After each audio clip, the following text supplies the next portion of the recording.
আপনি যদি সঠিকভাবে চলেন, দুনিয়াতে সুন্দরভাবে চলেন, তাহলে আপনার মৃত্যু ভালো হবে, আপনি আখিরাতে গিয়ে ভালো থাকবেন। আর যদি আপনি নিজের এই দুনিয়ার জীবনকে অযথা কাজে একবারে, আজকে এত বেশি আমরা এত নিম্ন পর্যায়ে চলে গেছি, আমরা আজকে দেখা যায় ইহুদি খ্রিস্টানদেরকে নিয়েও আমরা গর্ব করি এবং তাদেরকে নিয়ে আমরা ভাই ভাই বন্ধু বান্ধবের মধ্যে মারামারি করি।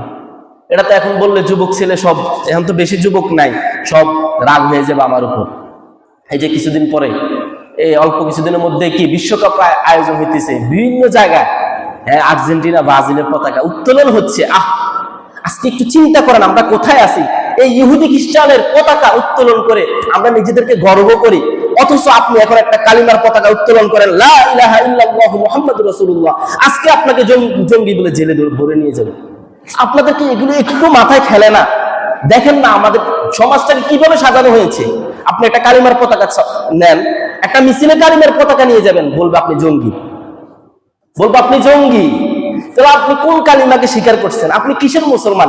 যে মুসলমান আপনি আপনার লা ইলাহা ইল্লাল্লাহু মুহাম্মাদুর রাসূলুল্লাহ এই কালিমা, যে কালিমা পড়ে আমি আপনি নিজেদেরকে মুসলমান দাবি করি, সে কালিমার পতাকা আমরা উত্তোলন করতে পারি না, সে কালিমার পতাকা আমরা নিজেদের মধ্যে ধারণ করতে পারি না।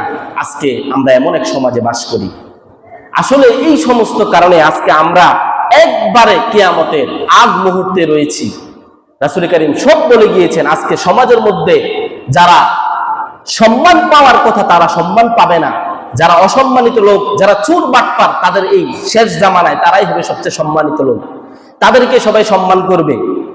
চোর বাটপারদের মর্যাদা থাকবে বড় বড়, আর যারা ভালো লোক তাদের কোনো মর্যাদা থাকবে না। এটা রাসূলের কথা। শুধুমাত্র এখন আর দাজ্জাল আসার বাকি, দাজ্জাল, ইমাম মাহদী, ইমাম হযরত ঈসা আলাইহিস সালাম, এই তিনটা বড় বড় কিয়ামতের আলামত শুধু বাকি আছে। যত আলামত আছে সব প্রকাশ পেয়ে গিয়েছে। তো যেটা বলতেছিলাম, আজকে আমরা এমন এক সমাজে বাস করি, এমন এক দেশে বাস করি, যে দেশ নামকা অস্তে মুসলমান, 90% মুসলমানের দেশ, যে দেশে আপনি কালিমার পতাকা উত্তোলন করতে পারবেন না, যে দেশে আপনি নিজের কোরআনকে নিয়ে হাদিসের কথা বলতে পারবেন না। আমি এখন এখানে রাজনীতি নিয়ে আলোচনা করি, একবারে যেটা সত্যি কথা যদি এটা বলি তাহলে শেষ, এই হুজুর ভালো না, এগুলো তো চলতেছে এখন। যারা ওয়াজের মাহফিলের মধ্যে সত্যি কথা বলে, কোরআনের আয়াত দিয়ে কথা বলে, তো আপনি তো কোরআনের আয়াতকে অস্বীকার করতেছেন।